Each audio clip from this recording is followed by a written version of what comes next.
بسم الله الرحمن الرحیم. اولو تنرینا دیله.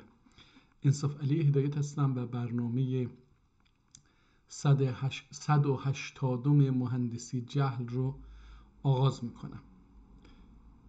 داشتم فکر میکردم که مهندسی جهل چه بلایی سر ما آورده.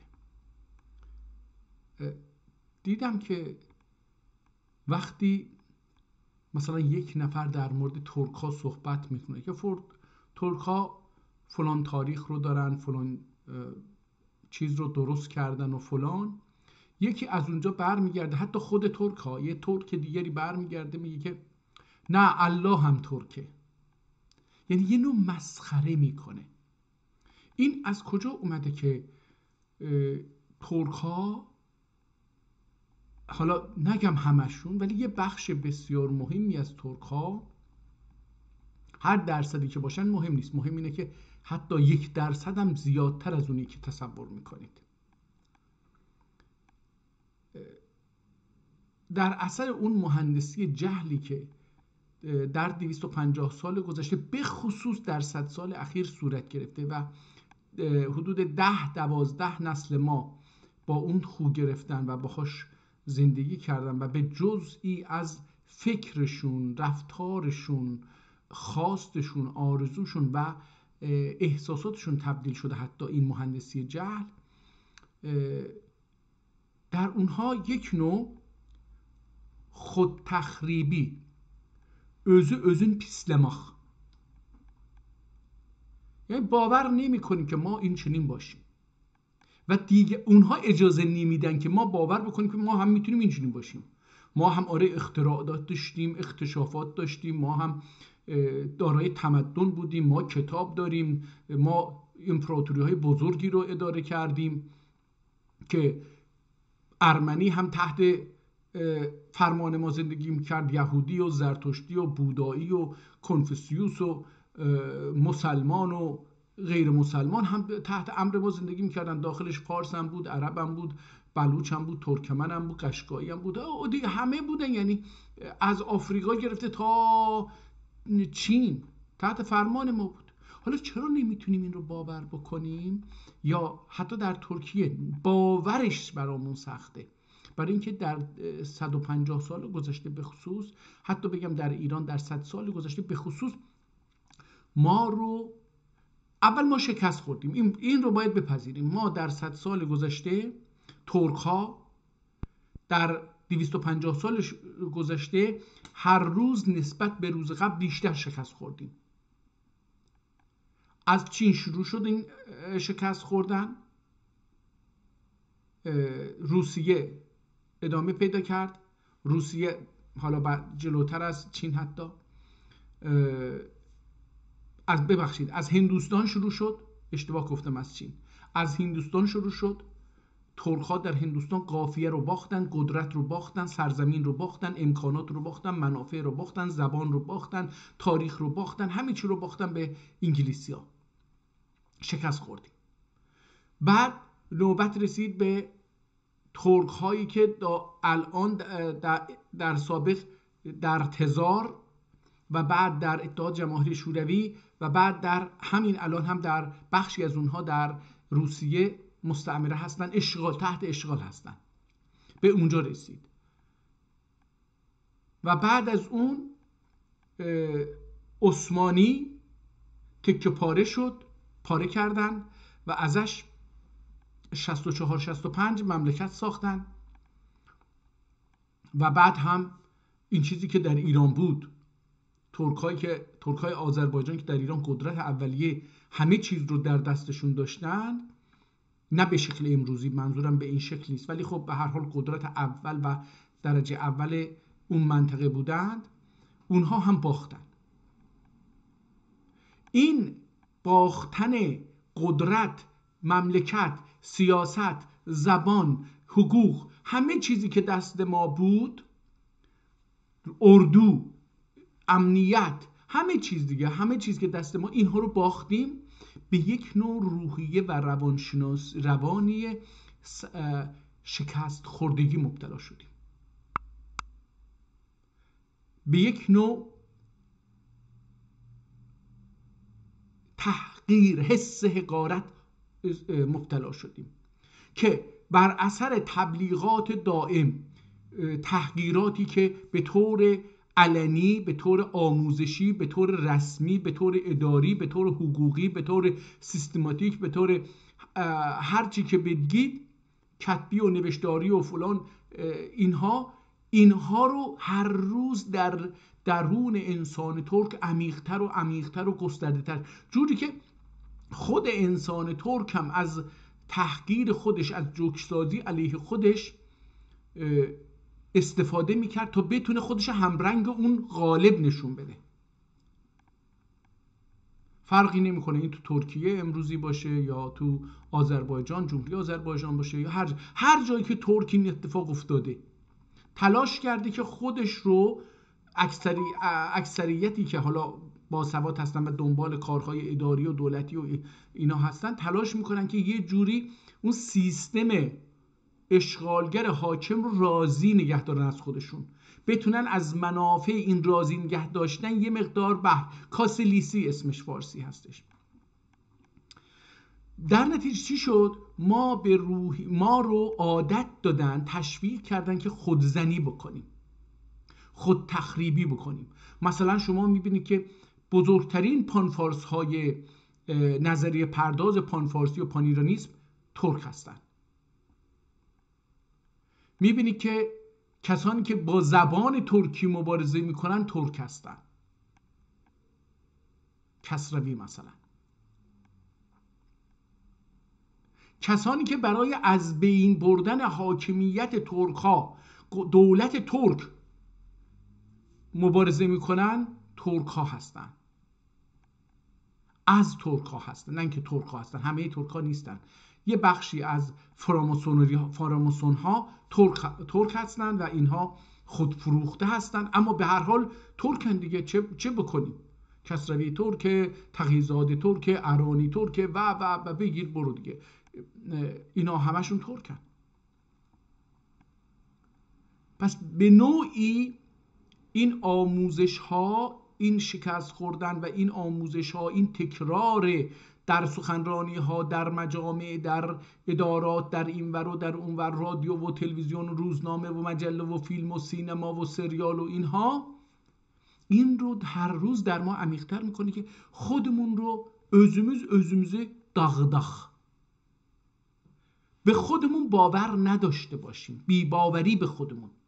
اصلا Türklerin bir şey olur.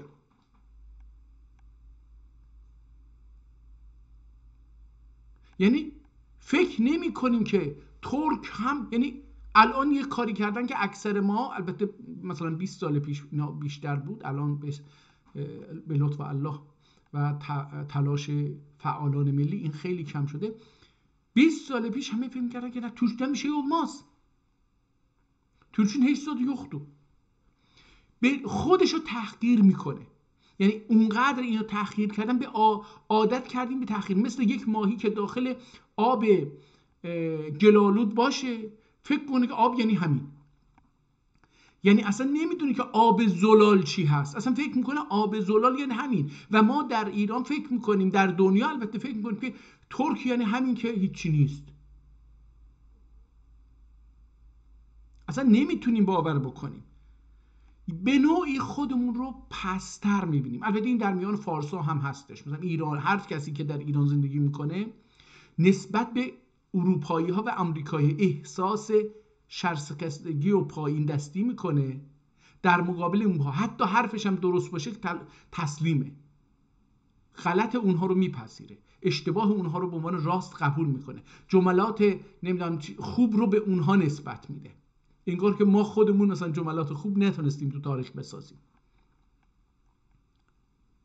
ولی در ترک ها این بیشتر شده، به خاطر اینکه ترک ها در وضعای لجنی که ایران ساخته و دنیا این مهندسان جهل ساختن زندگی کرده و به این لجن عادت کرده و فکر میکنه که لجن یعنی چیز؟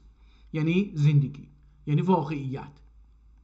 در حالی که نه، این لجن رو یه چی ایجاد کرده که ما شکارش بشیم. همونطور که میرن حوضچه رو چیز میکنن که ماهیان متوجه نشن اینها رو شکار بکنن. حقیر دیدن خودمون به خودمون عادت کردیم و به تحقیر خودمون بعضی وقتا افتخار هم میکنیم، جوکای ترکی بگیم، فوش بدیم. یارو میخواد، جوری شده که الان زیر کامنت ها تلاش میکنن به زبان ترکی فوش بدن، برای اینکه میخوان ترک ها رو آلوده بکنن به فوش. همون چیزی که در زبان فارسی رسمه میخوان اون رو وارد زبان ترکی بکنن. چرا؟ برای اینکه اونی که الان دامیننت، اونی که حاکمه، اون قدرتی که همه چیز دستشه و الگو میتونه بسازه، اون زبان فارسی و فارسی زبان ها هستن یا پان فارسا هستن. اونا حالا میخوان یه جوری این ترکی که داره تبدیل میشه به یه قدرت سازنده مجددن، یه جوری میخوان این رو به خودشون تشبیه بکنن. فوشها رو الان دارن تلاش میکنن به زبان ترکی بنویسن. این تنها به خود یک مثلا روستایی ها، شهری ها روستایی ها رو تحقیر نمیکنن. فقط به این محدود نمیشه که روستایی شهری روستایی رو تحقیر بکنه، دانشگاهی غیر دانشگاهی رو تحقیر بکنه، ملا بقیه رو تحقیر بکنه، اداره‌ای غیر اداره‌ای رو تحقیر بکنه، بانکی غیر بانکی رو تحقیر بکنه. یعنی همه همدیگر رو تحقیر، به این محدود نمیشه. یک نوع انگار که تحقیر هر کسی علیه هر کس دیگر یه افتخاره، یک نمیدونم، یک نوع، نمیدونم چی بگم، یعنی خیلی چیزه. و این تبدیل شده به نوعی به تحقیر ملی. من در ترکیه هم این رو میبینم، نسبت به آمریکا و اروپا احساس حقارت میکنه. حالا چی شد؟ شکست خوردیم دیگه. حد اکثرش اینه که شکست خوردیم. چرا تن به این حقارت میدیم؟ چرا اونها رو بالاتر از خودمون میبینیم و میدونیم و باور میکنیم؟ این حالا میرسه به این که مثلا ترک فلان شهر رو، فلان روستا رو، ترک فلان استان رو، ترک فلان منطقه رو بیشتر تحقیر بکنیم.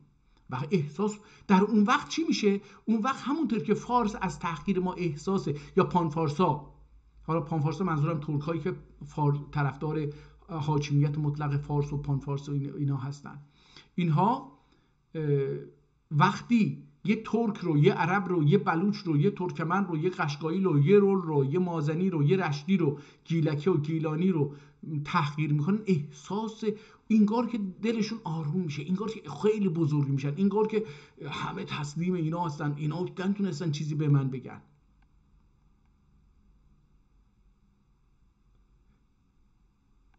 در نتیجه به تحقیر روستایی، شغلی، جایگاه اجتماعی، میزان درآمد، اینها هم و بعد از اون هم قومی تبدیل شده به قوم و قبیله. تحقیر تاریخی هم میشیم. یعنی ما باور نمی کنیم که در گذشته کتاب داشتیم، باور نمی کنیم که در گذشته امپراتوری داشتیم، باور نمی کنیم که در کل امپراتوری هندو هم برای ما خدمت میکرد، یونانی هم، رومی هم، ایتالیایی هم، اسپانیایی هم، بلغاری هم، عرب هم، فارس هم، کرد هم، همه ارمنی و یهودی و مجوسی و همه برای ما خدمت میکردن. ما از خدمات اینها اصلا دم تکان میدن که در دربار ما، در لشکر ما، در خانه ما نوکری ما رو بکنن. حالا باور نمی کنیم. این از کجا میاد؟ این از اون تحقیری که الان داریم حس میکنیم. ولی اگر این مهندسی جهل رو بشکنیم و باور بکنیم که آقا ما یه امپراتوری داشتیم، تو این امپراتوری 1000 ساله چند تا فارس در خدمت ما بودن؟ 4 تا، 3 تا. حالا آیا اینها واقعا فارس بودن، یا که مثل همین امروز که ترک ها هستن رفتن پانفارس شدن؟ آیا اونها پان ترک نشده بودن؟ آیا ترکتر از ترک نبودن؟ همین خواجه نصرالدین طوسی، همین فلان کس، همون بهمان کس رو که میگن الست بلست وزیران چی، اینها رو مگه اینها پان ترک نبودن؟ مگه اینا فارسی می نوشتن؟ مگه اینا فارسی حرف می زدن؟ مگه اینا فارسی دعوا می کردن؟ مگه اینا فارسی تو دربار مگه فارسی صحبت می کردن؟ اینها اصلا وجود نداره. و ما نمیتونیم الان به نوعی تحقیر شدیم که بعضی از دوستان تاریخ رو میگن و من گوش میکنم، در ترکیه به خصوص این حرکت خیلی زیبا باز شده. البته در آذربایجان جنوبی هم خیلی قدرت داره میگیره این شکل، داره تاریخ رو نقد میکنه و برمیگرده به گذشته خودش، افتخارات خودش رو میبینه. آدم اگه به اینها ایمان بیاره، به خودش ایمان بیاره، به الانش ایمان میاره. من میتونم، اگر پدرانمان در اون وضعیت 1000 سال پیش، 800 سال پیش، 500 سال پیش، 200 سال پیش تونستند، من هم میتونم امروز، ما هم میتونیم امروز. جوری کار به جایی رسیده که ما قدرت عقلی خودمون رو هم باور نداریم و تحقیر میکنیم. مگه ترکان فلسفه میبافن؟ مگه ترکان فیلسوف دارن؟ مگه ترک هم فیلسوف میشه؟ مگه ترک هم فلان میشه؟ مگه ترک هم نویسنده داره؟ مگه ترک هم یعنی ببینید کجا رسیدیم؟ یعنی اصلا نمیتونیم فکر بکنیم آقا کسی که امپراتوری بخواد بسازه، اول باید تمدن فکری و معنویشو ساخته باشه که بتونه بر روی این تمدن فکری معنوی مکتوب یک تمدن مادی برپا بکنه. اگر تمدن فکری معنوی فلسفی نداشته باشه، نمیتونه چیز بسازه، یک آجر رو روی آجر بذاره. شما مثلا در دوره فارس ها نگاه کنید، از هخامنشیان که حالا اینا میگن چه وجود داشته باشه چه نداشته باشه، از هخامنشیان بگیرید تا انتهای ساسانیان که میگن وجود داشتن، ببین آقا مثلا چند تا آجر رو روی هم گذاشتن. چه چیزی تو این تاریخ هستش که از اونجا مونده باشه؟ یه اینقدر نوشته، اینقدر کار، اینقدر چیزی وجود نداره. برای اینکه فلسفه‌ای وجود نداشت، فقط اومدن برای یه مدتی با زور شمشیر رفتن اونجا و حتی یه کاخ ندارن که بگی آقا اینجا می نشسته، این شاه اینجا می نشسته، اسبشو اینجا می بسته، اینجا می خوابیده. نداره.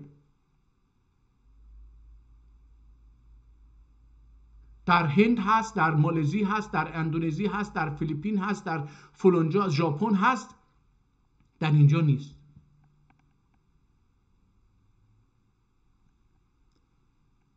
برای چی؟ برای اینکه قوه عقلانی، فلسفه و جهانبینی باید داشته باشید که اول اینو ساخته باشید، بر اساس بر روی این زیربنایی که از فکر و ایدئولوژی ساختید بتونید یه چیز رو بسازید. ببین ما مثلا از اسلام خیلی میبینیم، از بودایی هم خیلی میبینیم. شما برید هندوستان و چین و ژاپن و هر جا رو برید میبینید که یه بخش، هر ملتی یه تمدنی داره که حالا 2000 سال ببینید ساختمان‌هایی ساختن که عجیب و غریب، عبادتگاه ها و فلان که عجیب غریب. حالا ولی برگردید برید ایران بگید آقا از فلان دوره چی، مثلا خسرو پرویز میگفتی چی داره، داریوش میگفتی چی داره مثلا. حالا یه قبر مادر سلیمان رو طبیعی، یه قبر رو کلش رو جمع بکنید به اندازه یه پله فلان معبد در هندوستان نمیشه، یه پله هندوستان نمیشه. یعنی یه ظرافت داره هندوستان. شما تو این قبر یه ظرافت پیدا بکنید، یه ظرافت هنری پیدا، چند تا سنگ رو فرض بکنید، حتی فرض بکنید مال هخامنشیان هستشو، چند تا سنگ رو گذاشتن روی هم، گفتن که اینجا خب چی مثلا چه ارزش هنری داره، چه ارزش تمدنی داره، چه ارزش فرهنگی داره، ارزش مادیش چی هستش، چه چیزی افزونه بر سنگ شما به این سنگ علاوه کردید که بگید آقا اینو کار ما بوده. سنگ رو از اونجا شکوندید آوردید اینجا گذاشتید روی هم. چه چیزی به این ارزش افزوده‌ای که به این سنگ دادید چی بود؟ ولی اسلام رو ببینید، اسلام از روز اول تا به الان شما میتونید بگید آقا چه مراحلی رو طی کرده. بتونید ببینید که چه این اسلامی ها، مسلمان ها، نه اینکه مثلا خود اسلام که سازنده نیستش، که خود اسلام یه تفکره، یک راه و روش زندگی هست، ولی مسلمان ها در پایه همین ایدئولوژی، همین تمدن، همین تفکر، ببینید چی ساختن. حمام ساخته، مسجد ساخته، میدان ساخته، در کنار اون مدرسه ساخته، قوه قضاییش رو ساخته، قوه مقننش رو ساخته، نمیدونم بهداشتش رو ساخته، درمانش رو ساخته، راهاش رو ساخته، آسمان رو دیده، زمین رو دیده، محاسبه کرده، میخواسته عبادت بکنه خورشید کی میاد کی میره، ماه کی میاد کی میره، یه علمی برای اینها ساخته، یه چیزی ساخته، دستگاه‌هایی ساخته که بتونه باش سنجش بکنه، اندازه بگیره، فاصله ها رو فلان رو. ما این کتاب‌های اینها رو داریم معرفی میکنیم. در نتیجه منجر به این شده که ما در ایران و در جهان اصلا باور نمی کنیم که مثلا من اینو خودم اولین بار که شنیدم واقعا تعجب کردم و نمیخواستم برای یه مدتی شاید حدود 6 ماه نمیخواستم باور بکنم که عثمانی ها در دوره جنگ جهانی اول دارای هواپیما میساختن، هواپیمای جنگی. عثمانی ها در دوره قبل از جنگ جهانی اول اتومبیل میساختن، کشتی جنگی بخار میساختن، توپ‌های جنگی. اصلا باور نمی‌کردم یهو دیدم اینها توپ شاهی رو 500 سال پیش ساخته. توپ شاهی رو برای فتح استانبول 500 سال پیش توپ شاهی رو ساخته. و تو این سریال فاتح محمد سلطاندار فاتحلر سلطانه، در این سریال قسم اون چیز تا اینجا که قبل سیزن قبلیش، اون دورهای قبلیش نشون میداد، این توپ رو منفجر میکنن حالا در شهر خودشون درست میکنن، با خودشون میکشن میبرن اونجا منفجر میکنن این توپ رو. جاسوسان، دشمنان خودی های دشمن، خودفروخته ها، جاسوس ها این رو منفجر میکنن. همونجا کارگاه توپ ریزی دایر میکنه، توپ میریزه، در عرض 10 روز چند تا توپ شاهی میریزه و جنگ رو با این به پیروزی میبره. حالا بیان بگیم که مثلا چه چیزهایی در تاریخ نوشتیم که ازش بیخبریم. مگه ترک؟ نه بابا، مگه ترک عثمانی هم چه چیز بوده که مثلا بتونه توپ بسازه، تانک بسازه، نمیدونم ماشین بسازه، طیاره بسازه و فلان. پس چرا بعدش نیست؟ همون کاری که در این کانادا کرده. این کانادایی که من زندگی میکنم یه بخشی داره، تورنتو، الان به تورنتو چسبیده، قبلا یه شهر مجزایی بود به نام نورث یورک. این نورث یورک، من خودم هم اونجا زندگی میکنم. این نورث یورک یه بخشی داره که در اونجا هواپیمای جنگی میساختن. بعد از جنگ جهانی دوم آمریکایی‌ها اومدن اینجا گفتن آقا شما حق تولید جنگنده ندارید. پیروز در جنگ، قدرتشو داره، تو جنگ هم آسیب زیادی ندیده، در اصلا جنگ وارد جنگ نشده که یه مقدار به این و اون توپ و تفنگ و بمب و طیاره و اینا داده، همین گفته شما بجنگید. حالا اونا جنگیدن و حالا میگه که من چون پیروزی شما فرمانده من بودم، پول من دادم، سلاح من دادم، من هر چی بگم باید گوش بکنید. یک نوع سیستم میلیتاری جهانی ایجاد میکنه. پول من باید پذیرفته بشه، قوانین من باید پذیرفته بشه، هر چی که من میگم اون باید پذیرفته بشه. در نتیجه میبینی که سازمان ملل رو در اینجا میذارن، این 5 تا دولتی که داره حق وتو هستن این تعیین میکنه و مثلا ترک ها و مسلمان ها هیچ کدوم حق وتو ندارن، اون تعیین میکنه.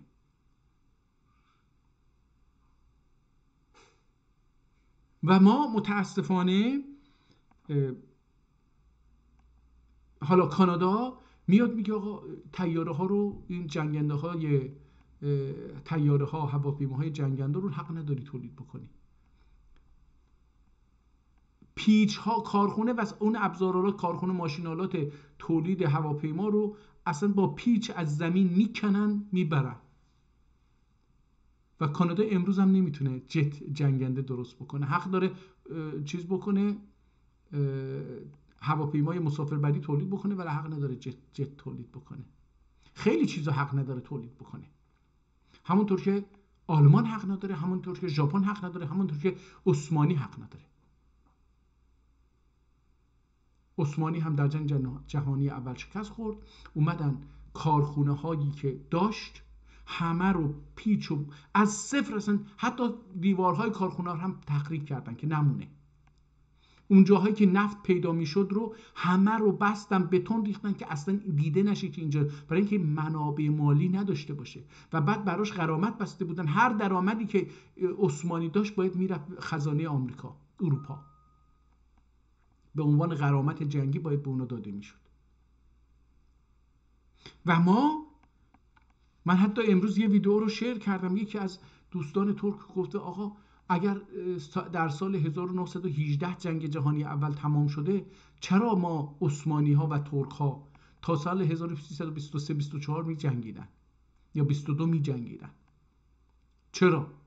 با چه کسی می جنگیدن؟ برای چی می جنگیدن؟ تاریخ رو یه نوع دیگه ای تفسیر میکنه. و اون وقتی که شما میگید اگر ترکا پدران ما تونستن 500 سال پیش توپ‌های بزرگ شاهی رو بریزن که دیوارهای 10 متری رو بتونه بریزه زمین، بعد هواپیما بسازن، بعد بتونن کشتی‌های جنگی بخار بسازن که تو دنیا لنگش خیلی کم بوده، پس ما هم میتونیم. ولی جوری کردن که ما به قوه عقلانی و قوه ابتکار و اختراعات خودمون ایمان نداریم و فکر می‌کنیم که ترک نمیتونه اختراع داشته باشه. همونطور که الان به لج افتادیم و فکر می‌کنیم که مسلمان ها هیچ چیزی ندارن، هیچ چیزی به این بشریت اختراعی اکتشافی ندارن. این یه نوع لج، این یه نوع خود تحقیری، خود تخریبی، خود از بین بردن هستش. یک نوع تسلیمیت، نه اصلا تسلیمیت خیلی بیش از تسلیمیته، این مراحل بعد از تسلیم شدنه. من اینها رو خیلی دارم روی این مسائل فکر میکنم، شاید الان 6-7 ساله که حتی روی اینها کار میکنم. من در مسائلی که مربوط به شستشوی مغزی هم بود در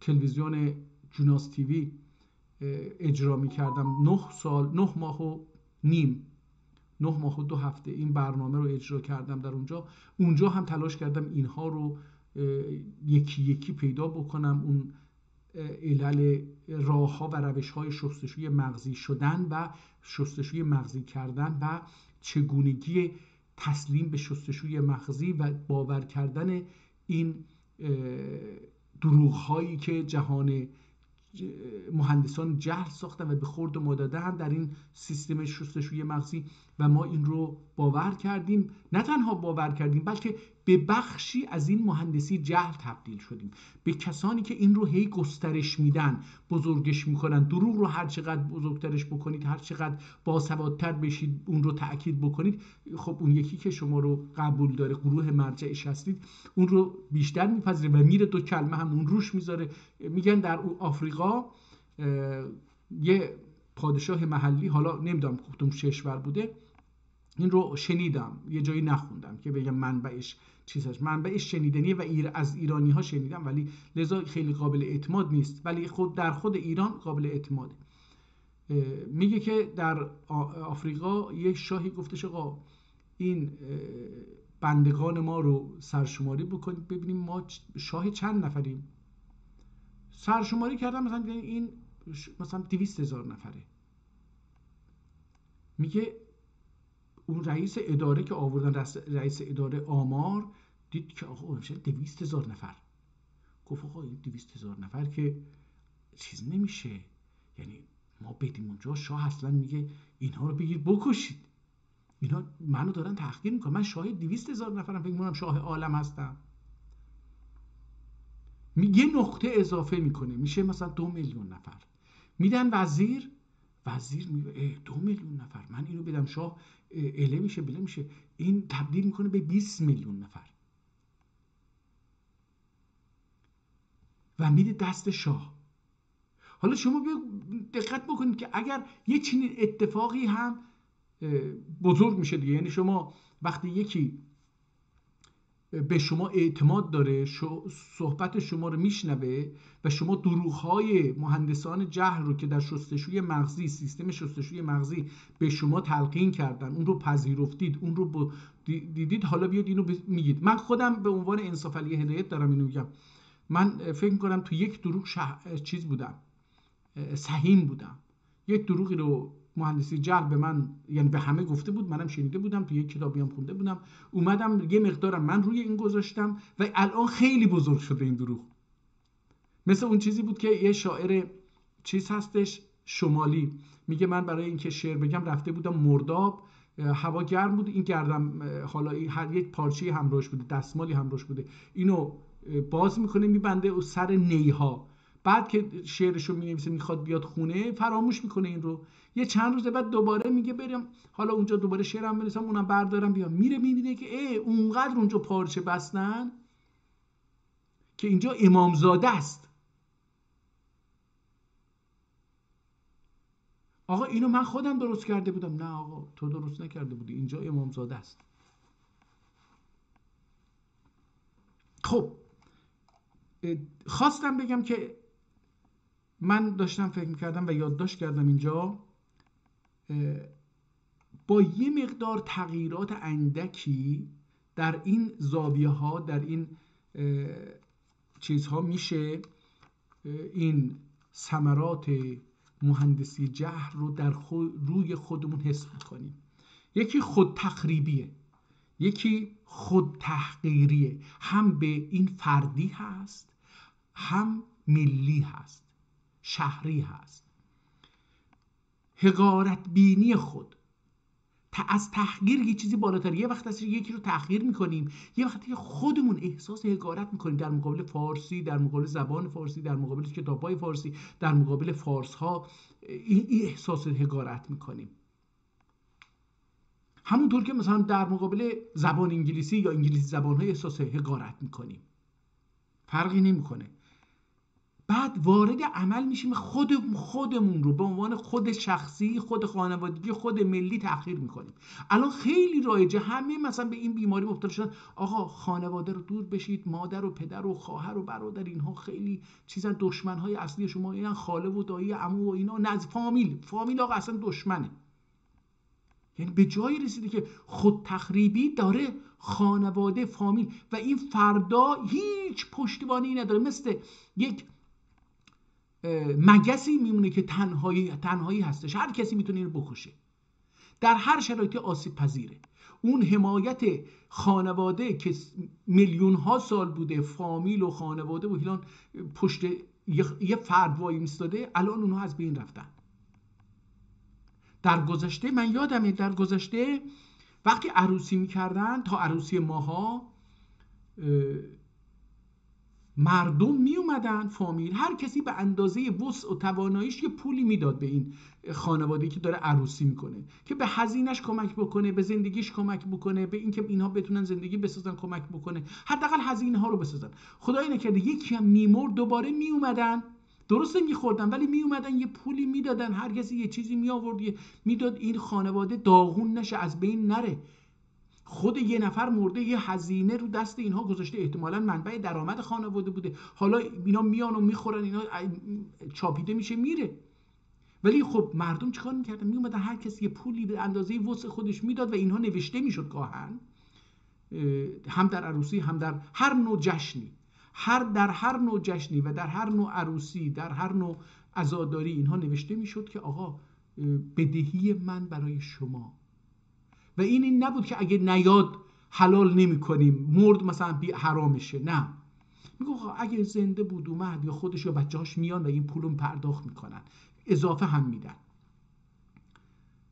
ولی یه جوری شد که زمان ما، خود من هم یکی از اینها بودم، کمک کردیم که این در روستای ما برچیده بشه، کمک مثلا به ازدواج و چیز اینا پول ندن و فلان. ولی من الان میبینم که چقدر این مراسم بسیار مهمی بوده. وقتی که یکی میمیره، آقا قبر فلان قیمت داره، آمبولانس اینقدر قیمت داره، عزاداری، این غذا بخواد یه غذا بده اینقدر هزینه داره. یه گوسفند فقط بخواد بکشه و یه مقدار برنج بخره و نمیدونم فل و سبزی و میوه و اینها بخره، یهو سر در میاره چند صد میلیون تومان. خب از کجا در بیاره آدمی که ماهی 10 میلیون 20 میلیون درآمدشه، از کجا در بیاره این چند صد میلیون تومان رو بده؟ خب ببین اون فامیل هایی که الان ما رو از هم جدا میکنن و ما تبدیل میشیم به سلول های بدون تکیه. ببین بدن ما پر سلوله ولی اینها به هم چسبیدن، ما از هم متلاشی نمیشیم. ولی وقتی بمیریم و این یه مدتی از هم باز بشه، اون وقتی تخریب میشیم. بدن ما در قبرستان در گور تخریب میشه میره، برای اینکه این سلول ها از هم جدا شدن. حالا سلول های خانواده و اجتماع ترک ها، من کاری به ملت دیگر ندارم، دارن تجزیه میشن اصلا. وقتی تجزیه بشن، خریدن اینها، کشتن اینها، تغییر اینها، نابود کردن اینها خیلی آسونه. ولی وقتی فامیلی بود، قبیله‌ای بود، یه نفر اون بالا نشسته بود، یه ریش سفیدی، یک برچک سفیدی، آق برچک، آق ساکال نشسته بود، تصمیم میگرفت که آقا ما این کار بکنیم. همه این آدمایی که اون فامیل بودن همه اطاعت میکردن. و نمونهش رو من بارها عرض کردم، جا باعث افتخارمه. سفیان، تو شهر سفیان یه خانی میگن هست، اگر هست زنده هست خدا عمرش بده، اگر مرده خدا الله رحمتش بکنه.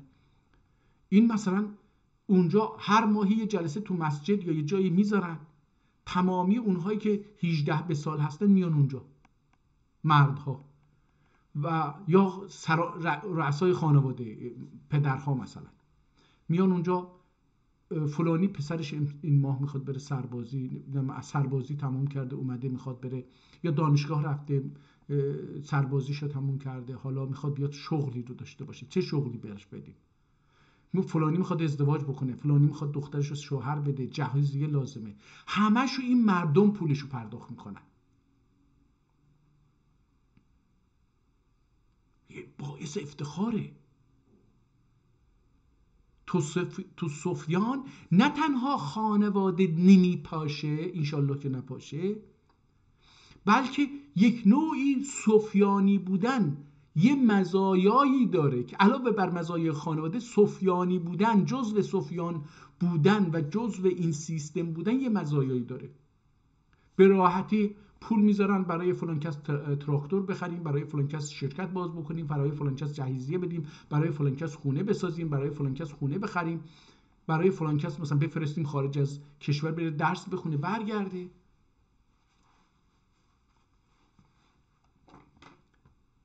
خود تحقیری، حقارت بینی، حقیر بینی خود، تحقیر ملی، تحقیر قومی، تحقیر تاریخی، تحقیر قوه عقلانی، تحقیر قوه ابداع و اختراع، و میتونید لیست بکنید.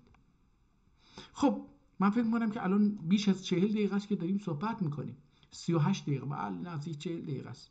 یه کتاب باز بکنیم امروز، دوباره برگردیم، برای اینکه باید به خودمون برگردیم و تنها راه بازگشت به خودمون و شناخت خودمون این هستش که بریم و با این فرهنگ مکتوب خودمون آشنا بشیم. ما در جلسه قبل این کتاب رو خوندیم فکر میکنم، بذار ببینیم. بله، نه این کتاب رو نخوندیم، این کتاب از امروز شروع میشه. خب این کتاب رو اسمشو گذاشتن ازمیر، Türk Cumhuriyeti İzmir چی بوده؟ نمیتونم بخونم این مهر رو، سارای. ببینیم اول این کتاب رو اینجوری کوچیکش بخونیم، در صفحه جا بگیره، از نظر فیزیکی باهاش آشنا بشیم. این صفحه کتاب رو باز کردن، ما جلد رو نمیبینیم، پشت داخل جلد رو نمیبینیم، این صفحه در اصل سوم رو میبینیم که حالا نوشتار اونجایی که یکم نوشتار صفحه یکم دومش رو میبینیم. این کتاب چند صفحه است، احتمالاً تقریبا 220 صفحه است، 218 صفحه است که ما در 109 صفحه پی دی اف میبینیم، برای که در هر صفحه پی دی اف 2 صفحه رو ما الان روبرومون هست. کتاب آسیب بسیار جدی دیده، با بسم الله شروع میشه البته اینجا یه چیزی هم سلیمانیه کتابخانه است. این در الان این کتاب در کتابخانه استانبول نگهداری میشه، قبلا احتمالا در ازمیر بوده. این کتاب ظاهرا ازش استفاده خیلی زیادی شده. این چربی های دستی احتمالاً یه چیزی وارد این کتاب شده مثل نم. در شیرازه هم میبینیم این نم رو، این چیز رو. این کتاب دستنویس هست، چند صد ساله هست. حالا یه تاریخ پیدا میکنیم که این چند صد ساله هستش. ببینیم ترکی هستش. بله این کتاب ترکی، به زبان ترکی هستش و با الفبای عربی ترکی نوشته شده. سلام علیکم. علیکم سلام. و کادری چیزی نداره. اول سطرها تقریبا در یک ردیف هستش، ولی آخر سطرها یکی طولانی تر، یکی کوتاه‌تر، یکی بالا رفته، یکی پایین رفته، اینجوری هستش. در وسط این صفحه ها کلماتی رو میبینیم که با رنگ قرمز نوشته شده و صداگذاری یا اعراب گذاری شده. استاندارد هستش. اینها عربی هستن البته تا اینجایی که میبینم. و بعضی کلمه ها البته رنگ قرمز یا پریده یا اینکه رنگ قرمز خیلی به سیاهی تقریبا مایل شده، احتمالاً یه مقدار کدر شده. هرچه بیشتر میریم جلوتر میبینیم که در وسط اون شیرازه کتاب، اون وسط شیرازه کتاب که برگه ها تهشون به هم دیگه وصله، اونجا آسیب دیدگی رو میبینیم، رطوبت رو میبینیم. اینجا دوباره با یک مهر مواجه هستیم. کتاب با خط خوبی نوشته شده، یعنی منظورم خوب و زیبا این هستش که من میتونم این خط رو بخونم و باهاش ارتباط عقلانی، فکری، عاطفی، احساسی، لغوی برقرار بکنم، اخلاقی حتی برقرار بکنم. حالا یا موافق یا مخالف میتونم با این کتاب رو مال خودم بکنم. یعنی وقتی هر کتاب رو میخونیم ماییم که اون کتاب مال ما میشه دیگه. اون کتاب نه اون چیزی هستش که اونجا نوشته شده، نه اون چیزی هست که نویسنده قصد داشته یا مینوشته. این چیزی که ما میگیریم و باهاش جزوی از ما عقل خودمون میکنیم اون متفاوته. از اینجا به بعد خط این کتاب تغییر میکنه، یه مقدار ریزتر میشه. احتمالا نوع قلم تغییر کرده، ولی احتمالا خود نوشتن هم تغییر میکنه. اینجا با لکه هایی در داخل کتاب روبرو میشیم که انگار با اثر انگشت رو توی مرکب زدن گذاشتن یا آتیش افتاده احتمالا روی کتاب. این در گذشته اتفاق میافتاد که آتیش بیفته روی کتاب و بخشش بسوزه و اینجا میبینم که هر چقدر جلوتر میریم البته نسوخته، ولی انگار که مثلا روغنی چیزی ریخته شده بوده که آسیب زده. به هر حال هنوز کتاب قابل خواندن هست، قابل استفاده هست. اینجا آب بیشتری رو میبینیم که یا رطوبت بیشتری قسمت بالایی کتاب کشیده و خیلی خیسی خشک شده. البته اون رطوبت جاشو نگه داشته. هرچی جلوتر میریم یه مقدار این زیبایی متن خودشو بیشتر نشون میده، شاید به خاطر اینکه خط عوض شده یه مقدار. من حالا سرعتشو بیشتر میکنم که انگار اینجا هم با یه پرنده اونجا کشیدن. حالا من پرنده میبینم، شاید این میگن خالهای مرکبهای بدون معنی که هر کسی از ظن خوش اون رو تعبیر میکنه چی میبینه. من هم اینجا پرنده، ولی از اینجا به بعد این رطوبت زیادتر میشه. این رطوبتی که وارد کتاب شده و تحت تاثیر قرار داده داره به طرف پایین کتاب سرازیر میشه و تاثیر بیشتری داره و اینجا بعضی از جاها حتی قابل خواندن نیست، برای اینکه اون طرف صفحه هم عکسش دیده میشه روی این طرف صفحه. اینجا یه جایی میرسه که اون تمام میکنه کتاب رو. من این رو علامت بذارم صفحه 87. صفحه 87 اینجا علامت بذارم که اینجا رو حتما بخونیم، برای اینکه احتمالاً یه تاریخی در اینجا باشه و یه کتاب جدید یا یه موضوع جدید با بسم الله الرحمن الرحیم شروع میشه و ادامه پیدا میکنه. احتمالاً این چند جا باشه. اینجا هم دوباره تمام میشه و یک چیز دیگری شروع میشه که حالا صفحه 199 اینم صفحه 99. برمیگردیم و اینها رو میخونیم. اینم سومیش هستش احتمالاً، البته تا اینجا ممکنه که ما چند تای دیگر رو رد کرده باشیم. اینم چهارمی، اینم پنجمی، اینا دیگه بسم الله الرحمن الرحیم سوره. در آخر هم یه عکسی از جلد نشون میده که یه جلد چرمی بوده که احتمالاً زرشکی، رنگش زرشکی بوده، یک نوع برجستگی هم درش هستش که در اثر پرس، فشاری که حالا یا سنگی بوده یا هرچی بوده، یه فشار بسیار زیادی دارن، یه قسمت های برجسته هستش، یه قسمت های فرو رفتگی داره. این کتاب رو اینجا هم میبینیم که اسمش هم هستش مناقب اولدوزر. حالا اینو ببینیم که چی هستش. برگردیم اول کتاب و یه مقدار با سرعت بخونیم. حالا کتاب رو یه مقدار بزرگش میکنیم که بهتر دیده بشه. کتاب مناقب سلطان اولیاء سلطان شیخ صفی قدس سره. ما یه چند روز پیش در رابطه با شیخ صفی الدین اردبیلی یک کتاب رو معرفی کردیم، خوندیم ازش، یه چند صفحه رو خوندیم به زبان و خیلی زیبا بود و من گفتم که این رو جاش خالیه که به عنوان درس دانشگاهی در زمینی ملت سازی و تشکیلات سازی چجور کار بشه جاش باز هستش. حالا اینجا دوباره یک کتابی در اون زمینه هست، کتاب مناقب. حالا من اینجا بنویسم چون که مناقب سلطان شیخ صفی الدین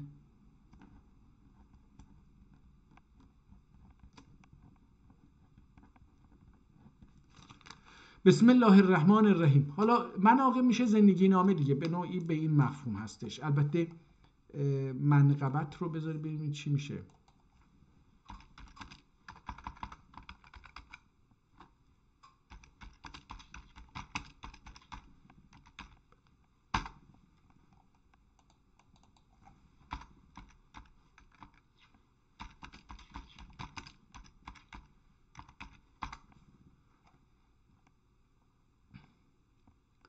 حالا گفتم که اینو تبدیلش میکنم به چیز ولی نشده، هنوز تبدیلش نکردم متاسفانه. تعریف و معنی مناقب فی معجم المعانی الجامع معجم عربی. مناقب اسم، مناقب جمع منقبه هستش. مناقب حالا بذارید مناقب الولی و صالح، یه آدمی که حالا ولی دیگه، ولی یعنی بزرگی که صالح هستش. ما عرف بهی من خصال و الاخلاق الحمیده، که با دارای اخلاق و چیز باشه. تنقبت المرأة شدت النقاب علی وجهها، نقابش رو روی صورتش محکم کردن. اول معنیش به همون بوده ولی بعد تبدیل شده به این که بزرگی و اینا، اخلاق و رفتار اون آدم بزرگ ولی، که اینجا هم گفته سلطان دیگه به مفهوم سلطان. بسم الله الرحمن الرحیم. شکر سپاس بی حد شل پادشاه نه olsun ki انواع کائناتی خلق دی و ثنای بی عد لم یزل olsun ki اصناف مخلوقات عالم عدمden عالم vücuda getirdi. Çok şükürler şul پادشاه olsun ki. حالا اینجا پادشاه رو ما امروزه با دو تا ه می نویسیم، پادشاه ه آخر و ه چیز. اینجا بر روی اون یه ه نوشته و بالاش یه صدا گذاشته، یه ا گذاشته، یه فتحه گذاشته که پادشاه. çok şükürler پادشاه olsun ki سایر مخلوقاتی. حالا اینجا اون سیاهی که گفتم اینجا افتاده و قابل خواندن نیست این کلمه، یعنی اینجا قابل خواندن نیست. اول مخلوقات ذات انسانی تخصیص دی. حالا اینجا یه کلمه هستش که یه اسن چی هستش، اسنلیک اول سید کائنات. اسنلیک، بله، اسنلیک او سید کائنات و خلاصه موجودات olsun ki محمد مصطفی صلی الله علیه و سلم دروعه و دخی مبعوث. محمد مصطفی در اون علیه السلامه، مثل 4 نوشته و مثل این، من اون فیلم دروعه خوندم، نه اون چیزه بلسول olacaktı. اصنلیک ol seyyid kainata ve خلاصه موجودات olsun ki محمد مصطفی'dir ve dahi meb'usudur şeraiye ahkam İslami beyan etmek için ve ahkami mühkem kılmak için dahi onun aline ve evladına olsun ki tayyibler ve tahirlerdir. قال الایمان منفرد 70 بابا و ادناها عربی. حالا اینجا صدا اینا نذاشته، فرقی هم نمیکنه، در نتیجه مجبوریم که از این قالب بعد رو 2 بار بخونیم. برای یه بار ترکی میخونیم میفهمیم که این ترکی نیست، بار دوم باید بخوانیم ببینیم که این عربیه و هر کلمه هم که میریم جلوتر چون عرب نیستیم دوباره باید آیا این ترکی هستش عربی هستی، هی این رفت و برگشت بین این 2 زبان، حتی بعضا 3 زبان یعنی فارسی اینا هم هست که میاد به ذهن آدم و نمیذاره که آدم درست کتاب رو به سرعت بخونه بره. الایمانو منفرد به 70 بابا و ادناها امات العزی عن الطریق و علیها و عالیها شهادتا ان لا اله الا الله. حالا اینجا اون عربی احتمال میدم هم چی؟ ایمان dünyanı teş etmektir ve alası la ilahe illallah demektir dedi. اما bu ضعیفه. حالا این ضعیف کی هست؟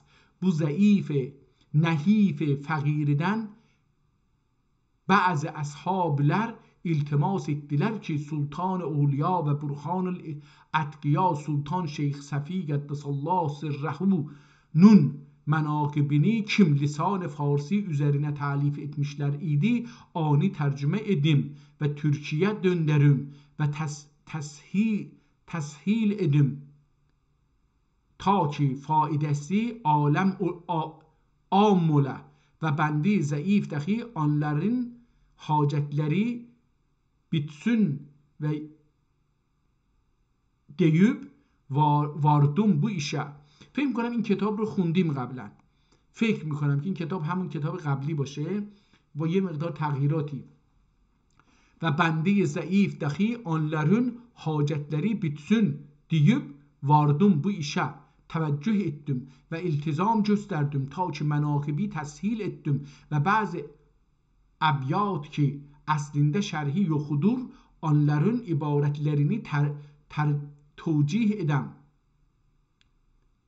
ve edem bale ve ulema zahirinin dahi sözlerini münasibetle nakledim.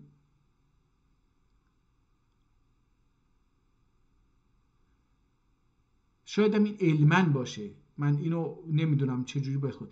و علما خونده میشه، البته علما ظاهرینون دخی sözlerini münasible nakledim inşallah teala. Ama ümiddür ki sülehaden ve salikaniden bu اینجا همین کلمه پاک شده چیزی مجالس شریفlerinde اخیلر bu kemine dua xeyirden unutmayalar inşallah teala el-aziz. inşallahül aziz. بابی. حالا از اینجا اون مقدمه بود، اسم خودش هم معرفی نکرد. حالا یه جایی این اسم رو باید پیدا بکنیم. حالا اینجا اون قسمتی که در صفحه اول گفتیم که خونده نمیشه، اونجا بیرون اومده و چخ نوشته olsun که سایر مخلوقاتی و چخ نه نمیشه، این چخ نیست، این اونجا این معنی رو نمیده. مثلا üzerinde اگر بخونیم، من اگر باشم اینجوری می نویسم gətirdi. Çox şükürlər şül padişaha olsun ki sair məxluqat üzərindən ذات insanı تخصیص etti. حالا اینجا یه چیزی مثلا عقلی، قلبی، ürəyi, یه چیزی məxluqatdan üzərinə قلبی ذات insanı تخصیص etti. یا اسلامی یا دینی عبادتی، یه چیزی باید باشه که این چخ اصلا به اونجا نمیخوره. باب سلطان شیخ قدس الله شیخ صفی. حالا این صفی رو اونجا جای نگرفته، یعنی فراموش کرده بنویسه. در یه سطر اینجا باب سلطان شیخ قدس الله سره نون، اینجا اومده دیده من صفی رو که ننوشتم، اومده زیر بین شیخ و قدس الله با رنگ سیاه، اون که قرمز بود با رنگ سیاه نوشته صفی. حالا به هر حال اونجا همین خط نوشته شده. کلماتیندن و تحقیقlerinden bu bab mürettebdir. 6 نقل üzerine. حالا این چی شد که یهو اینجوری شد؟ باب سلطان شیخ صفی قدس الله سرهunun kelimatından ve tahqiqlerinden bu bab mürettebdir. 6 fasl üzerine fasl evvel kelam-ı kadimin ayetlerinin tahqiqlerindedir ki şeyh buyurmuştur ve ol dahi 2 qismə münqəsimdir. قسم اول oldur ki سوالیده و جوابیده اوله. فکر می‌کنم این کتاب همون کتابیه که ما چند روز پیش خوندیم. فکر می‌کنم هر چقدر جلوتر میرم که همونه. اوله جوابیده اوله. سوال ettiler 3000 ayetten ki Ala innal awliya illahi la khawf aleyhim ve lahum yahzanun و bir hadisten ki یعنی از این سوال کرده اینا چیه؟ قال النبی علیه السلام المخلصون علی خطر عظیم. Yani bu ikisinin ortasında muhalefet vardır. Birisinde qiyğu yok. قیغو. بله فکر می‌کنم همون کتابه، چون که من این کلمات برام آشناست. birisinde قیغو yok demek ile ve birisinde korku var demek ile Şeyh Hazretleri bir buyurdu. گفتن که آقا تو این یه آیه الله میگه لا خوف علیهم و لا هم یحزنون، میگه که اینها ترسی نباید داشته باشن و نباید حزن داشته باشن، و در حدیث میگه که قال النبی المخلصون علی خطر عظیم، و مخلصین در خطر بسیار بزرگی قرار دارن. میگه بین دو این آیه یه تضاد هستش. این چیه؟ شیخ جواب داده المخلصون علی خطر عظیم şunlardır kim nefsün alayigin kesmiş olalar ve ondan xilas bulmuş olalar. Leyk xətərdə olalar. Nefsün məkrlərindən və hilələrindən və qorxularından qorxuda olalar. Şundan ki ömr vəfa etməyə ta ki asli mətləbə yetişələr. اصل مطلوبه یتشلر. نظم دلهای مخلصان جهان پرخون است تا مقصد کار حال هر یک چون است. Bu bütünün ya beytünün, bu beytünün manası budur kim cahan muhlislerinin gönlü doydulu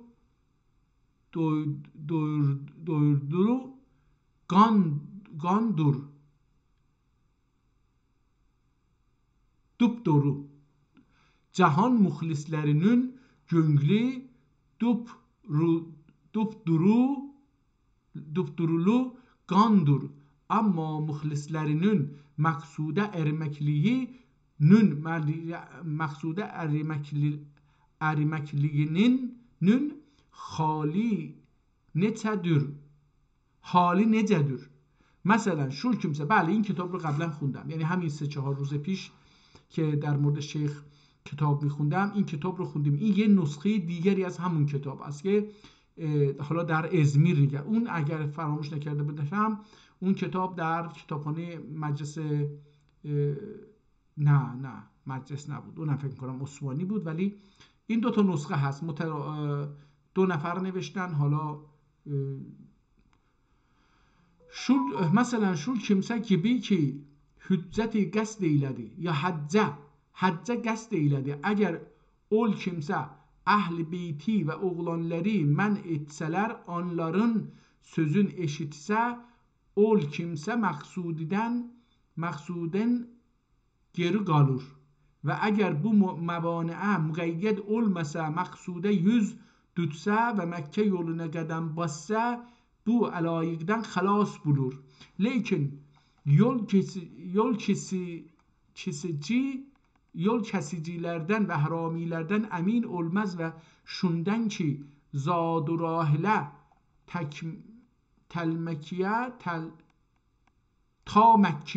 zad-ı rahile ta Mekke'ye varınca kifayet etmeye emin olmaz ve xətərdə dur madam ki yoldadır ve çünkü Kabe'ye yetişti, bu qorxulardan ve bu xətərlərdən emin olur ve emid olur. Bir mübtedi halidir. این حالا یه حالت مبتدی است. بیت بیابان که خونخوار و خطرناک است نارفته، حریم کعبه نادیده کجا ایمن توان بودن. معنی بیت منظوم: harami olsa ger yolda sefer ehli xəterlidir. Harimi görmeyen hacı emin olur bu korkudan. Beynünün manisi budur ki yolda harami ola dahi ol yolda. البته اینجاشو نمیدونم که نخونده بودیم، به نظرم اون کتاب قبلی یا اینجا رو نخونده بودیم یا این که کتاب دیگریه، ولی خب شباهت هایی داره به هم. حرامی اولا دقیق اول یولده منجا خوف خطر وار اولا و اول یولا گتمیان kimsə منجا خوفده olur. احسا احوال باطنده اما احوال باطنده چون صوفی قید نفسدن و آنون علایقندن خلاص buldu و علایق نفسانی و شیطانی قطع etdi و قدمین صراط مستقیم qoydu، یعنی doğru yola qoydu ve bu ayete muvafaqat etdi ki و ان هذا امری مستقیما فاتبعوه. dur ve ol sufiye sair yollardan ki şeytan yollarıdır ve la tettebe'us sebil feteferraga bikum an sebileh. Değilmiştir. خوف خطر vardır an Abdullah ibn Mes'ud قال خطر لنا رسول الله خطا لنا رسول الله خطا قار هذا سبيل الله تم خطا خطوطا عن عينه و شماله و عن يمينه و شماله وقال هذا سبل على كل سبيل نه منها شيطان يدعو إليه وقراء وأن هذا صراطي وقراء وأن هذا صراطي مستقيما فاتبعوه ولا تتبعوا السبيل سبل فتفرق بكم عن سبيله. Bu hadisin manisi budur ki Abdullah ibn Mes'ud eder. Bir gün Hazreti Resul aleyhisselam yerde bir doğru xət çekti. Doğru rast, müstakim, düz. Doğru xət çekti. Ve iptida üşbu Allah yoludur. Ve etti iptida خودم ببخشید. Ve etti üşbu Allah yoludur. Ondan sonra ol xəttün iki yanına çox xətlər çəkdi və etdi. Üç bunlar dahi yollardır. Və bu yolların hər birisində bir şeytan vardır ki talibi ol yola قلاووزلر. قلاووز که امروزه اون دستگاهیه که پیچ رو داخل لوله باز میکنه یا بیرون، اون قلاووزه، یعنی راه باز میکنه که میچ و پهره راحت داخل اون بره بیاد. قلاووز یعنی راهبر، توش یه کلمه ترکی است قلاووز که رفته به صنعت و تکنولوژی هم رفته، در زبان فارسی هم قلاووز گفته میشه. قلاووز یعنی رهبر، راهنما، راه باز کن. قلاووز چی گفت؟ که طالبی اول یولا قلاووزلر و او خودی یعنی پیغمبر گفت این هذا صراطی مستقیما فاتبعوه، یعنی اول çektiğim doğru yoldur, ona mutabaat edin. Ve la tettebu'us subula feteferraka bikum an sabile, yani ol sondaki çektiğim yollar şeytan yollarıdır. Ona mutabaat etmeyin. Bas Şeyh Hazretleri bu beyti inşa edip buyurdu. Az dari dervaze la تابدار الملک شاه، از در دروازه لا تابدار الملک شاه 100,770 راه زن است. راهزن. کلمه زن احتمالاً از زدن نوشته شده باشه یا از نمیدونم، این زن برای اینکه امره در اصل. راهزن رو هم اینجا میبینیم. Bu beytün manisi tahqiq etmek nazar aql ile mümkün değildir. Ama zahiri manası budur ki lanın, kelime la, lanın dervazesi kapısında ta şahın evine dekin 100.000 dahi 770 yol vardır ve her yolda bir harami vardır. Ama ol evvelki la dervazesi kapısında şahın mülki erine degin dedi ki şul ola ki مثلا طالب که کلمه توحیدی دمگه باشلدی که مرکب دور نفی اثبات، مرکب از نفی اثبات، مرکب دور نفی اثبات دن لا دروازسی قاپوسی dedügi نفی ماسوا اوله شاه dedügünden murad bari teala اوله و şahın düz mülk dediği şahındır mülk dediği ispat ola. Muhassil bu bir ola ki nefyiden ispata varınca 100.000 dahi 770 yol vardır.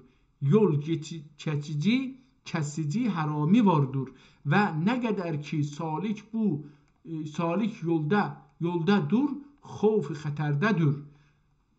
Ne kadar ki salik yoldadır, خوف خطرdedir ta maksude ve visale yetince.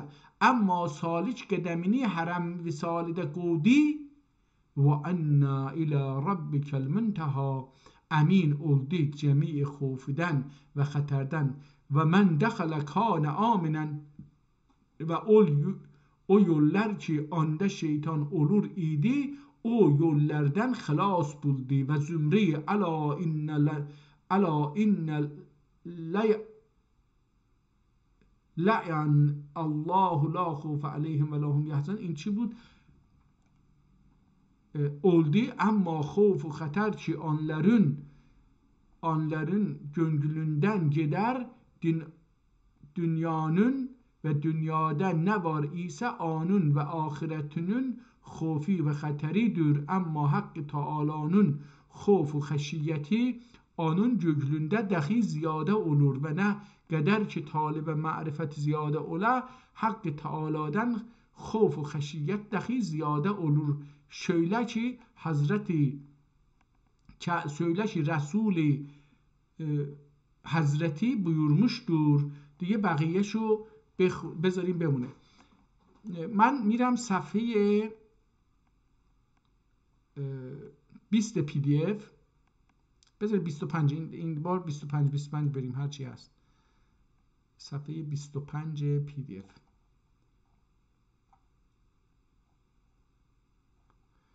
اینجا 25 بذار ببینید از کجا شروع کنم. از همینجا که ثم تلین احتمالاً جلودهم و قلوبهم الى ذکر الله ve ondan sonra talibinin gönlü yerine havas kelime tevhidden rahmet yağmurunun havası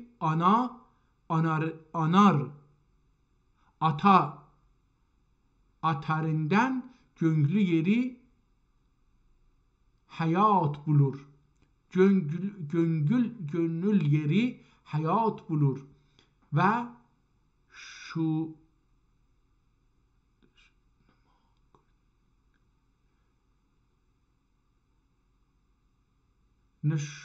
نماکنن.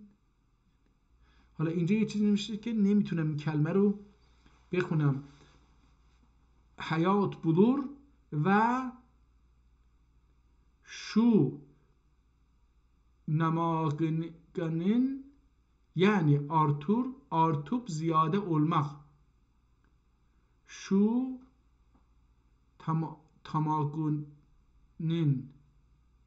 tamaganın nemiدونم چی میتونه بخونه. یعنی artıp ziyade olmak bulur ki تا ki انواع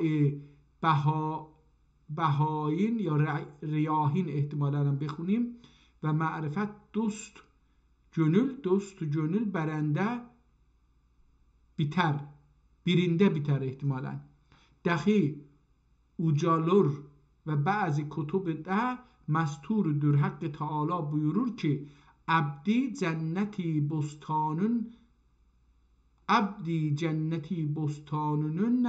bostanına ve kalbün bustani. Fayda. Şeyh Kaddesallahu sirrah buyurdu ki Efemen şerahallahu sadrehu lil İslam ayetinde murad sadriden gönüldür. Her vakit kalbinin inşirahi hasıl ola احتمالاً بالا هم یه چیزی در مایه ها بوده. انشراحی حاصل ola و تصفیه‌سی ola Allah Teala'nın nuri anar ola. Anar ol gönüle. Yener. Anar ol gönülde karar eder. İnşirah miktarınca gönül mahalli nurullah ve marifetullah olur. İnşirah ziyade olduğunca nur معرفت دخی زیاده olur. فایده.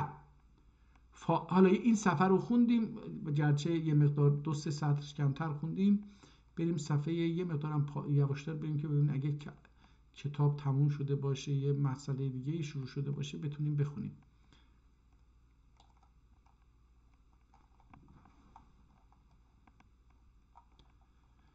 حیف که این کتاب با این لکه هایی که افتاده خیلی آسیب دیده. حیف. کتاب های خطی قیمتش یعنی غیر قابل قیمت گذاری هست، ولی ماها متاسفانه رسیدیم به صفحه 50. صدرالدین قدس الله سره سؤالدن. حالا اینجا چی نوشته نمیتونم بخونم. اولیاء سلطان شیخ صفیدن قدس الله سره که اولیانın hazzi derecelerinin tefavütünde Hakkı Teala'nın 4 adından birisi inkimak ile olur şeyle ki kıyam her vaktide bu adlerden bir ad ile ederler.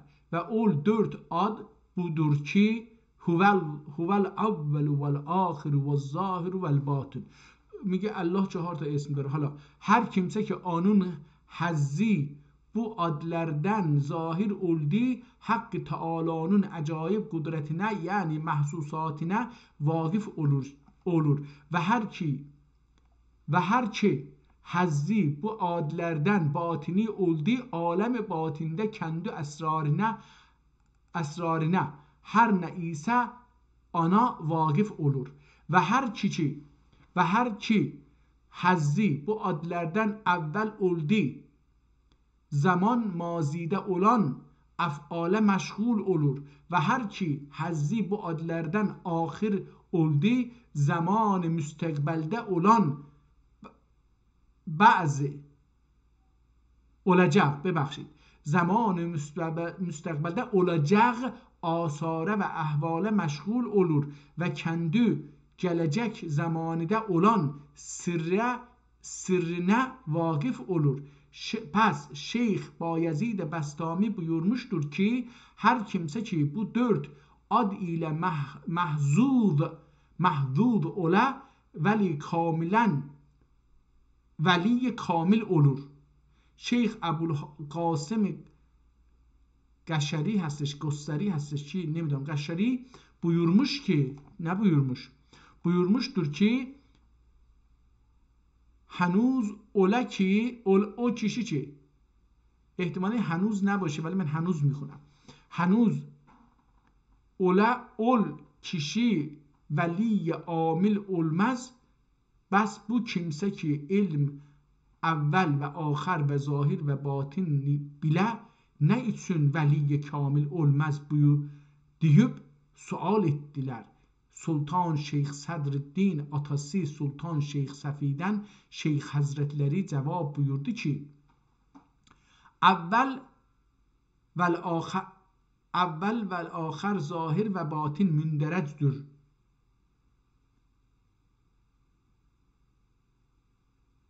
Aferinişte şundan ki evvel نظر ابتدا و انتها آفرینشtir و ظاهر bu alem mahsusatıdır ki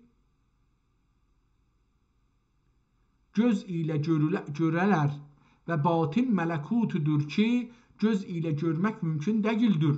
خب دیگه بقیه رو بذاریم یک صفحه هم اینجا خوندیم بریم صفحه 75 ولی باز یواش میریم که این اگر صفحه تموم شد بتونیم ببینیم و اون صفحه رو رد نکنیم. کتاب خیلی ساده است. شاید به خاطر اینکه دومین بار این کتاب رو تقریبا میخونیم شاید هم متفاوته باید قیاس بکنیم. ممکنه که اوایلش یه چند بخشیش عین هم باشن ولی بعد تغییر داده باشن.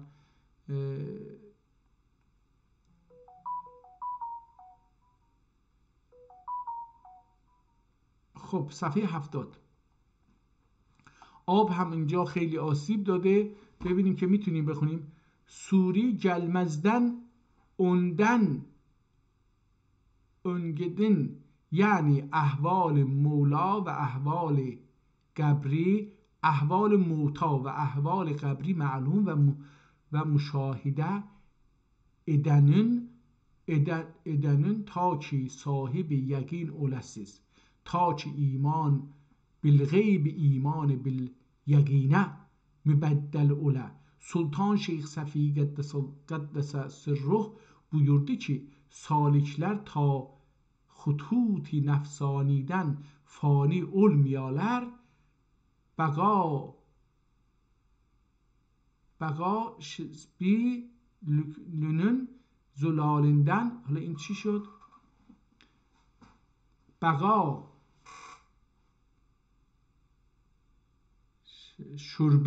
baga şurbülüğünün zulalinden zevk و صفا bulmazlar beyt ز محظوظات نفسانی فنا اندر فنای جوی که تا ذوق صفای او بقا اندر بقا بینی. معناسی بود که محدودات نفسانیدن فنا içinde فنا استه، تا آنون ذوق و صفاسini بقا içinde بقاده bulesən. Şeyx Hazretleri buyurdu ki, necə ki fəna 3 qismidir, bəqa dəxi 3 qismidir. Ol qismi fəna surət olur ki, anın əqəbincə bəqa sifət hasil olur. Yəni surətdən gayib olmayınca sifət iş verməz. Və ikinci qism fəna sifətdir ki, bəqai ruh anın عقبینجا olur. یعنی صفات شربت. این چی میشه شربتن؟ یعنی بشریت احتمالا باشه. یعنی صفات بشریتن چه صفات مطلقدür. مادام که bu صفات که عقل فهم ve hem xiyalüdür, ol kimse sahibdir, onlardan xali ve gayib olmayınca onun ruhi alem منیده عشق ile باقی olmaz. بقیه‌شو بذاریم برای اون. بریم صفحه آرامی. اینجا صفحه 87 هم یه بحث جدیدی شروع میشه.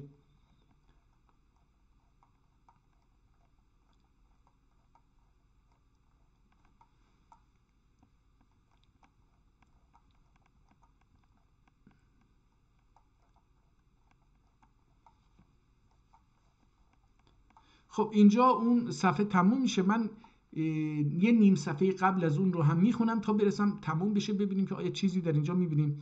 سلطان شیخ صفی قدس الله روایتی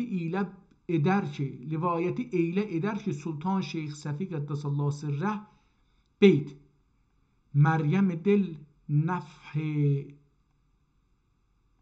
لمن روحی، این چیه نمیدونم، بخورد طفل جوانی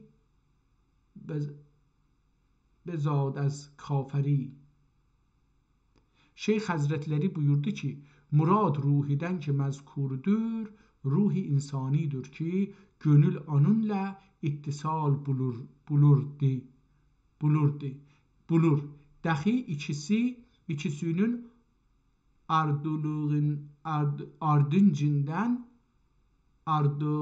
izdivacından ihtimalen. Dahi ikisinin izdivacından ruhi heyvani mütevellid olur ki sıfatdır. Murad bu sıfattan ruhi heyvanidir ki ruha nisbeti vardır ve bedenle dahi nisbeti vardır ve küfrden murad sirdir.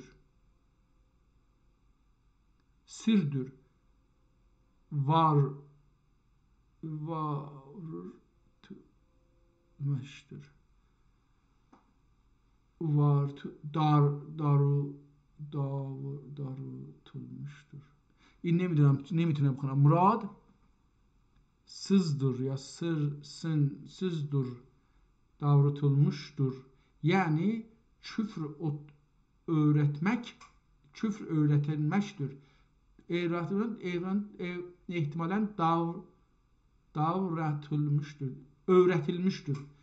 öğretilmiştir. Murad sizdir ve öğretilmiştir. Yani küfür öğretmektir ki ol sirre hakkı Teala'dan eyni kime gayri kimse müttali değildir. Bes örtülü sirden murad tevellüd sıfat insanidir. Netice insanidir ve Meryem güncülüdür ki lahmi sunuber dahi itlaq eder. این چی می لحم صنوبریه dahi itlaq ederler. Çünkü ruhi insani gönülde qərar edə dahi birbiriyle ittisal bule ruh heyvani ki sıfatdır onların neticesi ola ve aradan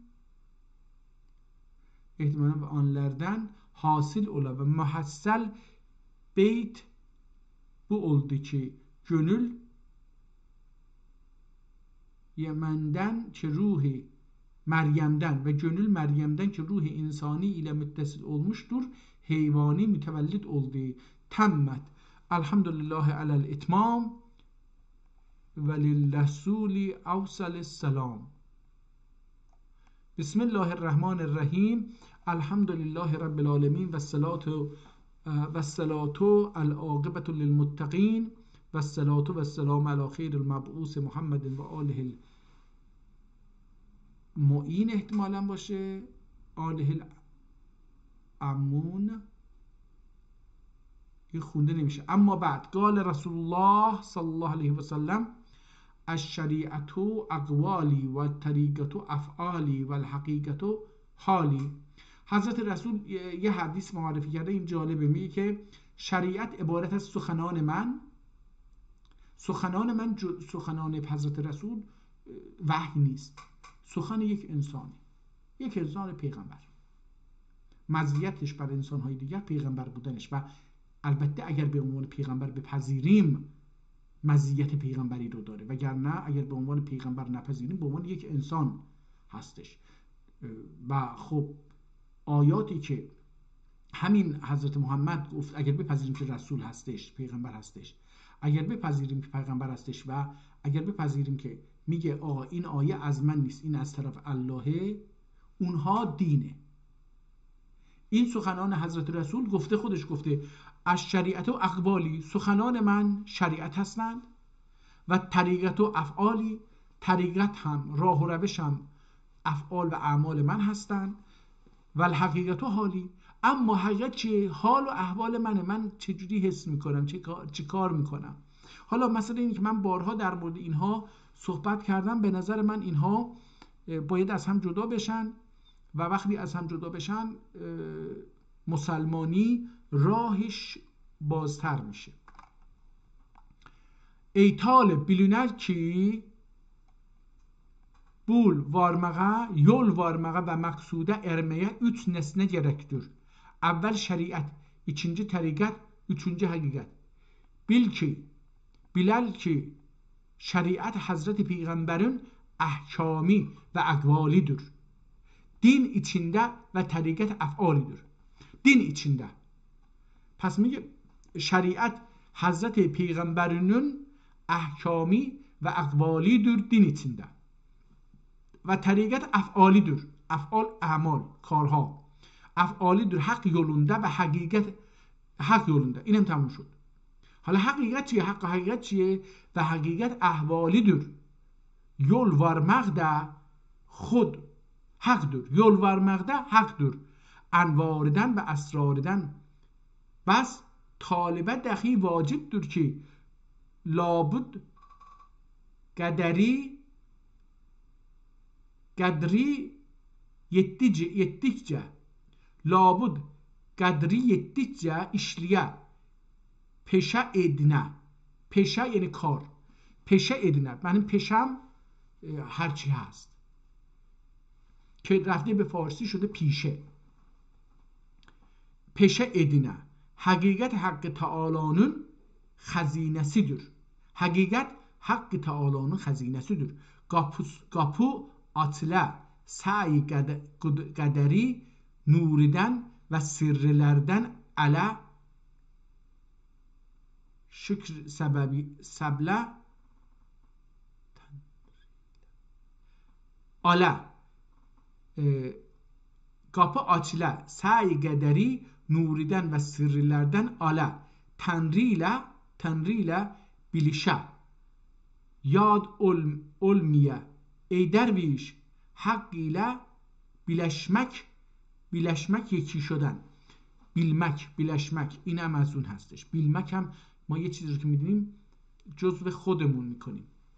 bileşmek یعنی یکی شدن، اتحاد. bileşmek وقوف vukuftu kendisi kendisi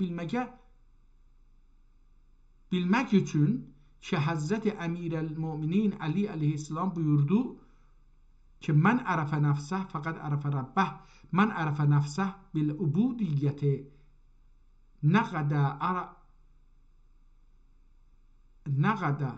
arafe rabbeh bil rububiyeti, men arafe nefseh bil fenai fakat arafe rabbeh bil beqai. صدق رسولullah.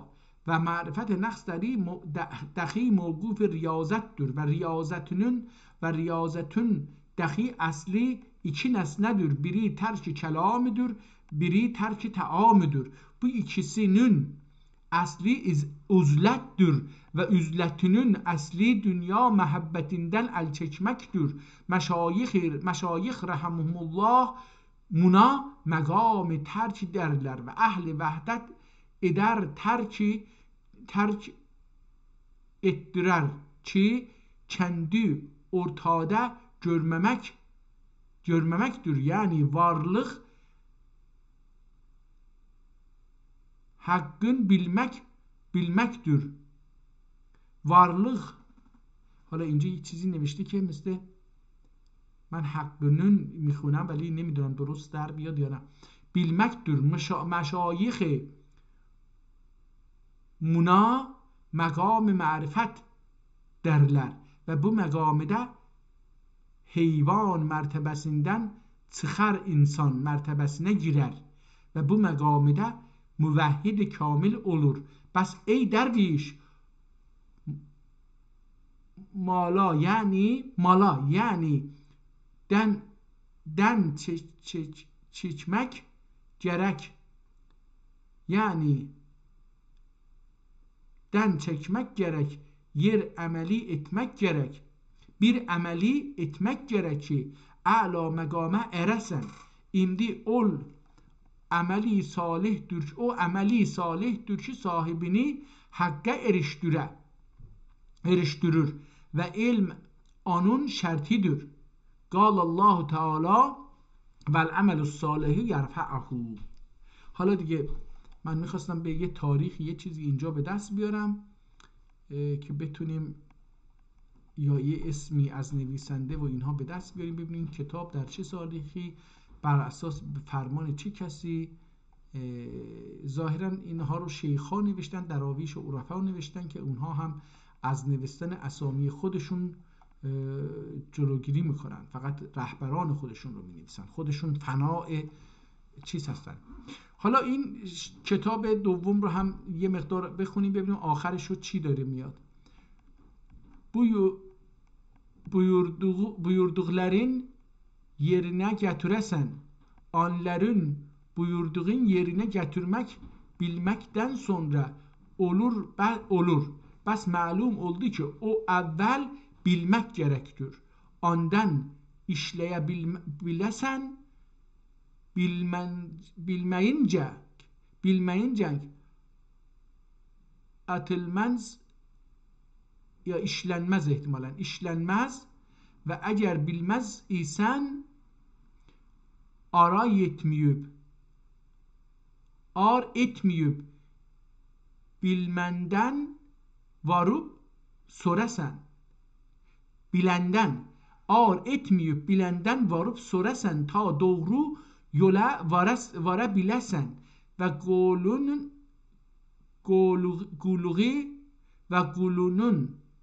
qulluği ol vaxt sabit olur ki sultan hər nə buyursa onda buluna ta sultan qatində qəbul ola, ana layiq ola və sultan ana hökm edə ol. Dəxi sultan icazəti ilə özgə qullərə hökm edə. İndi hər qul sultana erib görmək istərsə o əvvəl sultan qatində məqbul olan kəndisi ersin ya irəşin dura ya erşin dura görsün تا سلطان حضرتنا مقبول اولا تم به اون الله شرح اگر زنی را فرزند نباشد و فرزند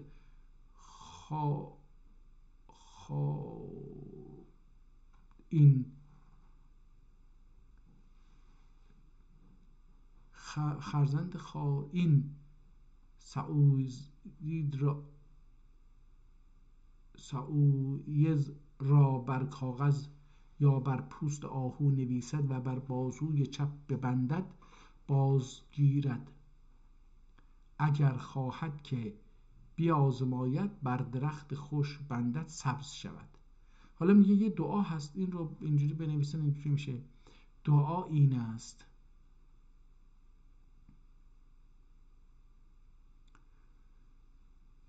آمین. چه میگم؟ یه دعا اینجا نوشته و اینجا یه چیزی در این صفحه نوشته که متاسفانه آب این رو از بین برده. احتمالا عکس این صفحه سمت راه رو صفحه سمت چپ افتاده و اینجا یه حاشیه نوشته که با خط دیگری هست: دلا برخیز و طاعت کن که طاعت هر کار است. سعادت آن کسی دارد که وقت صبح بیدار است.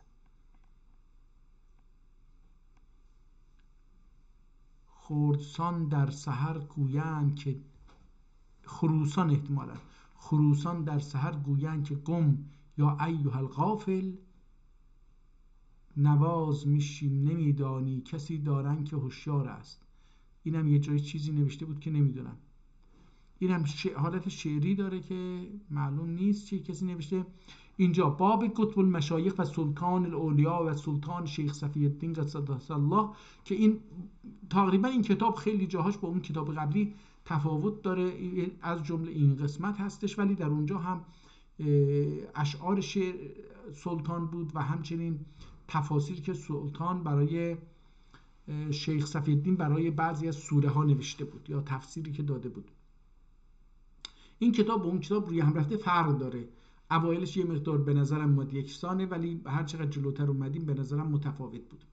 باب قطب المشایخ و سلطان الاولیا سلطان شیخ صفی الدین قدس الله سره. سلطان نتیجه زاهد احتمالا منتج چیه این سلطان شیخ زاید حضرتine gelmezden Ongdin vaqiasini anası təsəlli eylər idi. Yenə bir vaqiə gördü. Anasına söylədi. Anası edər. Ol vaqiə təsəlli etmək yazdum. Haqqımız dögül. Mürşid-i kamil haqqıdır. Sultan Şeyx Səfi edər. Mürşid-i kamil xəndədir. Anası edər.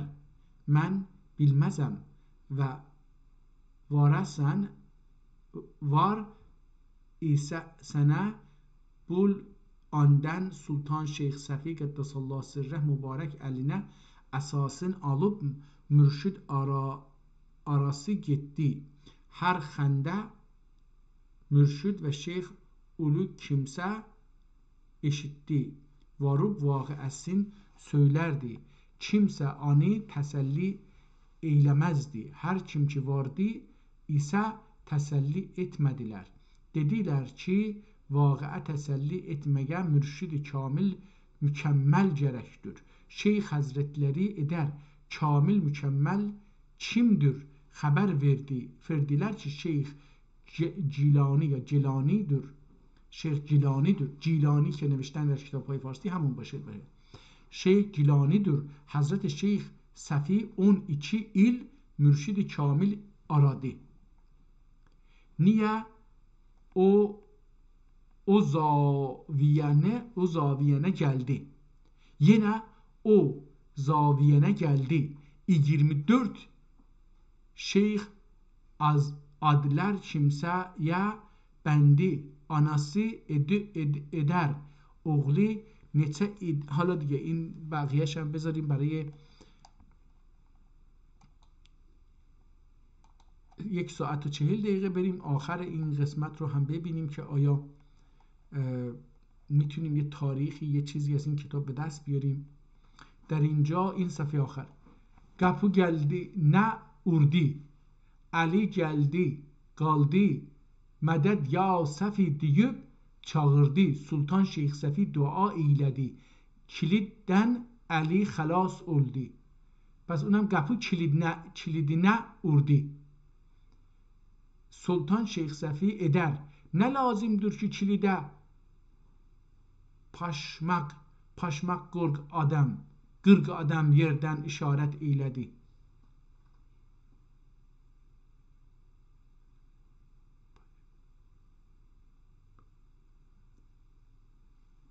Gırg adam yerden işaret eyledi. Kilit yere döküldü. Kapı açıldı. Alem ve seccade revan olup, alem sağ omuzuna ve seccade sol omuzuna kondu. Sultan Şeyh Safi'nin Kaddesallahu sirrehu vilayetiyle andan nizalar münketi oldu. Ve vallahu a'leme bis sevab. Elhamdülillahi ala tamam velirrasuli afzalus selam fi tarih sene. aha بالاخره یه تاریخ پیدا کردیم. فی تاریخ سنه، حالا بذار ببینیم اینو میتونیم بخونیم، اینجاش خیلی سخته. گفته که فی تاریخ سنه 88، همون تاریخ 8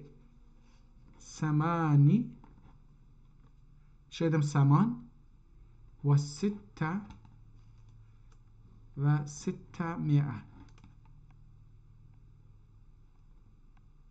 900 احتمالا.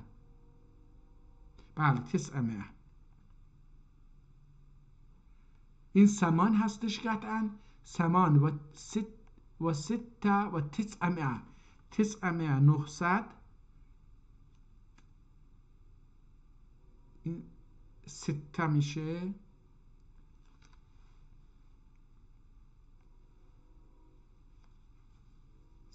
8